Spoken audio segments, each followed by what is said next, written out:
আসসালামু আলাইকুম। তো এই ভিডিওটা মূলত কিভাবে আপনি ক্যারিয়ারের স্টার্ট করতে পারবেন স্টুডেন্ট লাইফ থেকে ডিজিটালি। কারণ এখন ডিজিটাল যুগ। ডিজিটাল যুগে সবকিছুই ডিজিটাল। আমরা যারা কাজ করতেছি অনেকেই মূলত এই ভিডিওটা যারা মাই বাসব্লু বা বাসব্লুর সাথে কাজ করতেছেন তাদেরকে রিলেট করে করা। তো আমরা চাই যে ডিজিটালি আমাদের ক্যারিয়ারগুলো গড়তে। তো ডিজিটালি কিভাবে ক্যারিয়ার করতে পারি, এইটার একটা শর্ট প্রসেস বা শুরুটা কিভাবে করবেন, এইটা নিয়ে মূলত আজকের ভিডিও। তো ডিজিটালে যদি আপনি ক্যারিয়ার করতে চান তাহলে প্রথমে তিনটা জিনিস আপনাকে ফলো করতে হবে যে আপনি কোন লেভেল দিয়ে শুরু করবেন ডিজিটালি ক্যারিয়ার করা। ফ্রিল্যান্সিং ভাবে কাজ করে নাকি আউটসোর্সিং করে নাকি বিজনেস করে। তো আউটসোর্সিংটা মূলত পরে আসে, বাট তারপরও এটা যেহেতু এটা একটা পার্ট বা এই জন্যই আমি সিরিয়ালে রাখছি। বাট আমি একে একে বিষয়গুলো ডিসক্রাইব করব, প্লাস এরপরে আমরা কিভাবে শুরু করতে পারি এইটা নিয়ে ডিসকাস করব। তো আশা করি ভিডিওটা সম্পূর্ণ দেখবেন এবং যদি না বুঝেন 2-3 বার দেখবেন বা কোশ্চেন করবেন। কারণ আমরা যারাই ডিজিটালি ক্যারিয়ার করতে চাই সবার আগে আমাদের ভিডিও দেখার অভ্যাস বা ভিডিও থেকে শিখার এক্সপেক্ট বলেন বা শিখতে হবে, যে ভিডিও দেখে আমরা শিখতে পারি এই কোয়ালিটিটা আমাদের সবার আগে অ্যাচিভ করতে হবে। যদি আমরা ভিডিও দেখে শিখতে না পারি তাহলে আমরা ডিজিটালি অন্ততপক্ষে ক্যারিয়ার করতে পারবো না। কারণ ডিজিটালি আমি যখন কিছু শিখতে যাব ভিডিওর মাধ্যমে শিখতে হবে। সবার আগে ফ্রিল্যান্সিং, আউটসোর্সিং, বিজনেস এই তিনটা বিষয়ে কিভাবে কাজ করতে পারি এটা নিয়ে ডিসকাস করবো। তারপর কিভাবে আমরা শুরু করতে পারি। তো ভিডিওটা মোটামুটি অনেক বড় হবে, বাট দেখার ধৈর্য থাকতে হবে। যাই হোক, তো এখন আসি প্রথমে ফ্রিল্যান্সিং। তো আমরা অনেকেই ফ্রিল্যান্সিং মনে করি ডলারের কাজ, বাট ফ্রিল্যান্সিংটা কিন্তু অ্যাকচুয়ালি এমন না। ফ্রিল্যান্সিংটা কি আপনি যখন কাজ করতেছেন অনলাইনে ঘরে বসে, যে কাজটা আপনি ঘরে বসে অন্য এক জায়গার জন্য করে দিচ্ছেন, এইটাই ফ্রিল্যান্সিং।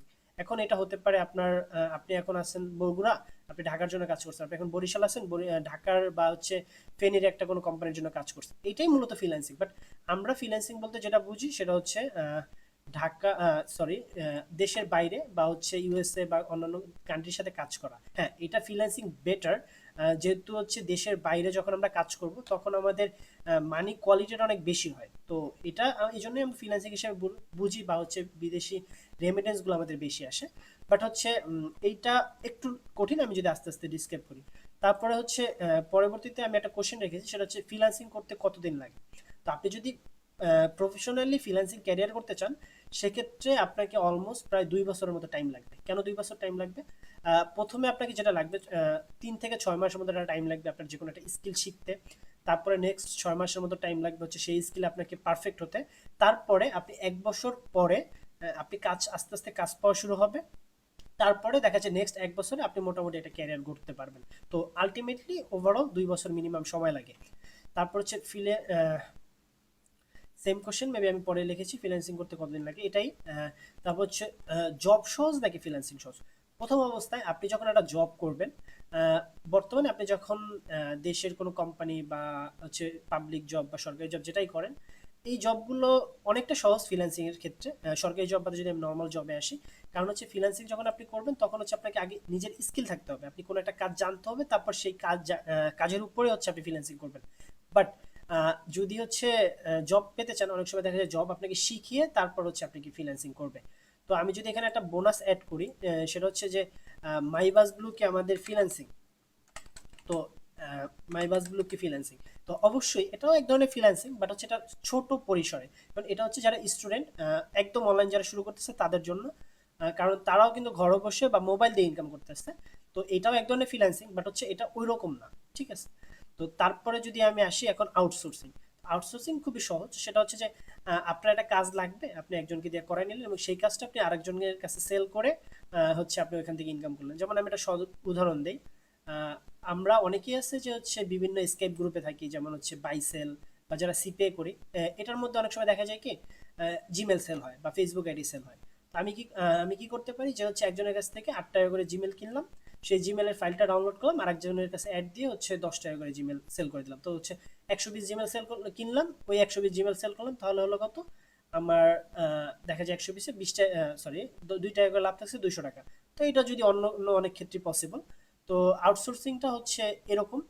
আর এটা কেন করা হয়, এটা মূলত এই যে একজনের কাছ থেকে নিয়ে আরেকজনের কাছে দেওয়া, বা আমি দেখা যায় জিমেলের জন্য জিমেল নিয়ে কাজ করতেছি বা আমি ইমেল মার্কেটিং করতেছি, আমার জিমেল প্রয়োজন, তো এই জন্য আমি আউটসোর্স করতে পারি। আউটসোর্স মানে আরেক জায়গা থেকে কোনো কিছু কালেকশন করে সেই জিনিসটাকে ব্যবহার করা বা ওইখান থেকে প্রফিট করাটা অ্যাকচুয়ালি এইরকমই। এখন আসি আমি বিজনেস। তো বিজনেসটা মূলত কি? এখন বিজনেসটা হচ্ছে অনলাইনে, আমাদের ট্রেডিশনাল যদি ধরি যে হচ্ছে একটা শোরুম দিলাম বা হচ্ছে একটা দোকান, এই টাইপের না। অনলাইন বিজনেসটা একটু অন্যরকম। কি অন্যরকম? অনলাইনে সবচেয়ে বেশি সেলেবল জিনিস হচ্ছে ভিডিও। কেন ভিডিও? কারণ হচ্ছে আপনারা যারা কাজ করতেছেন মাইবাসগুলোতে বা যে যে কাজই করেন, আপনারা কিন্তু ভিডিও দেখে দেখেই কাজ শিখতেছেন, তাই না? তো আমি একবার একটা ভিডিও ক্রিয়েট করে রেখেছি, সেই ভিডিও আমাকে দিন দিন টাকা দিচ্ছে। কারণ আপনারা যদি কাজ না জানতেন তাহলে তো শিখতে পারতেন না, লাইক এরকম। তো হচ্ছে অনলাইন বিজনেসটা কি? এখন আমি যদি এই ব্যাপারে যাই, তাহলে অনলাইন বিজনেস হতে পারে এমন কিছু, কোনো একটা সার্ভিস বা কোনো একটা প্রোডাক্ট। তো প্রোডাক্ট যখন আপনি যাবেন তখন সেটা পুরোপুরি অনলাইন হবে না, কারণ সেটা অনলাইন অফলাইন হবে। বাট সার্ভিস, হ্যাঁ, ডিজিটাল প্রোডাক্ট হতে পারে, যেমন হচ্ছে বিভিন্ন কোর্স বা হচ্ছে বিভিন্ন ই বুক, এইসব জিনিস। তো তারপরে এটাই মূলত হচ্ছে অনলাইন বিজনেস। তো তারপর যদি আমি যাই যে হচ্ছে বিজনেস করতে কি কি লাগে, তো অনলাইন বিজনেস করতে সবার আগে লাগে আপনার একটা অ্যাসেট, অনলাইন অ্যাসেট। যেমন হতে পারে আপনার ইউটিউব চ্যানেল, বা হতে পারে আপনার একটা ফেসবুক পেজ যেখানে হচ্ছে আপনার 20,000 বা 50,000 1 লাখ লাইক আছে, বা হচ্ছে একটা গ্রুপ থেকেও বিজনেস ক্রিয়েট করা যায়। আহ, তারপর হচ্ছে এখন আমি বলবো যে অনলাইন বিজনেস করা আপনাদের শুরুর থেকে হচ্ছে বিজনেসের দিকে ঝোঁক দেওয়া ঠিক হবে কিনা। অবশ্যই ঠিক হবে না, কারণ হচ্ছে আপনাকে আগে ফ্রিল্যান্সিং করে আগে নিজে হচ্ছে আপনাকে ইনকামটা স্টার্ট করতে হবে। সেই যে ইনকামটা হবে বা যেই সিস্টেমে আপনার ইনকামটা হবে, আস্তে আস্তে সেই সিস্টেমটাকে আপনি বিজনেসে রূপান্তর করতে পারবেন। তো এই জন্য আগে আপনাকে ফ্রিল্যান্সিং দিয়ে শিখতে হবে। এখন সবার আগে একটা টার্গেট দিব, কারণ হচ্ছে আপনারা জানেন যে হচ্ছে আমি বাসগুলোতে হচ্ছে অনেকদিন কাজ করলে ইউটিউবে আমি নতুন, আহ, আমার এক্সপিরিয়েন্সটা আমি মূলত শেয়ার করার জন্য এসেছি। তো আপনাদের কাছে একটা রিকোয়েস্ট, সেটা হচ্ছে যদি এই পরের এই ভিডিওতে 50 লাইক আর হচ্ছে 50 কমেন্ট হয়, তাহলে হচ্ছে পরের ভিডিও দিব। তো আশা করি হচ্ছে পরের ভিডিওর জন্য আপনারা থাকবেন, লাইনেই থাকবেন। তো পরের ভিডিওটা হবে মূলত হচ্ছে আমরা কিভাবে স্টার্ট করতে পারি এটা নিয়ে, বা বিজনেসটা আমরা আমাদের একদম প্রথম থেকে যারা স্টুডেন্ট আছে দেখা যায় তাদের ফ্যামিলি থেকে আমরা কিভাবে শুরু করতে পারি, এটা নিয়ে হচ্ছে পরের ভিডিও হবে। তো আশা করি আপনারা সবাই থাকবেন। তো এখানে হচ্ছে যারা স্টুডেন্ট আছে যাদের ল্যাপটপ বা পিসি নাই, তারা কিভাবে শুরু করতে পারে, তো এই ব্যাপারগুলোই থাকবে হচ্ছে পরের ভিডিওতে। আশা করি সবাই দেখবেন ইনশাল্লাহ। কমেন্ট করে জানিয়ে দেবেন ভিডিওটা কেমন হইলো। আর যদি কিছু জানতে চান তাহলে আশা করি কমেন্ট করবেন। ধন্যবাদ।